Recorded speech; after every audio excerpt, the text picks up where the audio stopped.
Good morning. मी ह्या वीकला नवीन एक video घेऊन आलो अपराज वेल्थच्या कम्युनिटीसाठी आणि आज माझा व्हिडिओचा टॉपिक्स आहे रिस्क मॅनेजमेंट। तुम्ही रिस्क मॅनेजमेंट तुमच्या इंडिव्हिज्युअल फॅमिलीची टर्म इन्शुरन्सच्या माध्यमातून तुम्ही रिस्क मॅनेजमेंट करू शकता तुमच्या फॅमिलीसाठी।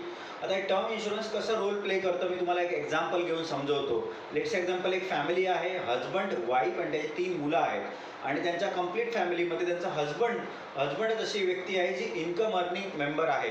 वाईफ आहे जी हाऊसवाईफ आहेत आणि मुलं आहेत ती स्कूल गोईंग किंवा लहान आहेत आणि त्याचा इन्कमवरतीच हजबंडवरतीच कंप्लीट इन्कम डिपेंडेबल आहे। त्याचं EMI, त्याचं मंथली एक्सपेंडिचर आणि सेविंग इंटायर थिंग्स। आता या केसमध्ये जर इन्कम अर्नरची जर डेथ झाली तर त्या फॅमिलीला कम्प्लिटली इन्कम त्यांच्या फॅमिलीचं स्टॉप होऊ शकतं। मग जर त्या फॅमिलीने, त्या व्यक्तीने जर त्या इंटायर फॅमिलीसाठी त्याची पूर्ण रिस्क असेसमेंट करून जर त्याने टर्म प्लॅन परचेस केलं असेल आणि त्या व्यक्तीची जर डेथ झाली तर त्याच्या फॅमिलीला पूर्ण इंटायरली जे टर्म प्लॅनचं जेवढं त्याने घेतलं आहे, 1 करोड असेल किंवा 5 करोड असेल किंवा 3 करोड असेल, तेवढं त्याचा इंटायर जो फंड आहे कंप्लीट तो इंटायर त्याच्या नॉमिनीला जाऊ शकतो। आता ही रिस्क असेसमेंट कशी करतात? नॉर्मली तुमचं जेवढं इयरली इन्कम असेल त्याच्या 20 टाइम्स ह्युमन लाईफ कॅल्क्युलेट करून तुम्ही तुमचं टर्म प्लॅन घेऊ शकता।